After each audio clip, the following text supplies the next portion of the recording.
ஏனெனில் நமக்கு இயற்கையாகவே நீதிமை இல்லை.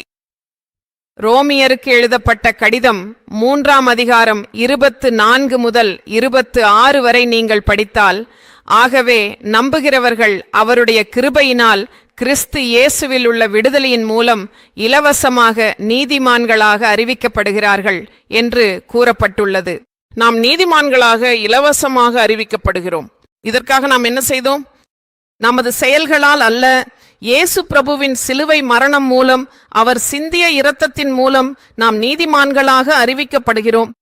நியாயப்படுத்துதல் என்றால் உன் குற்ற மனச்சாட்சியை இயேசு பிரபு சிலுவையில் சிந்திய இரத்தத்தின் மூலம் துடைத்து உனக்கு வரவேண்டிய தண்டனையை அவர் ஏற்று, அதாவது ஒரு பாவியை இயேசு பிரபு சுத்திகரித்து நீதிமானாக தேர்ந்தெடுக்கிறார் என்பதாகும்.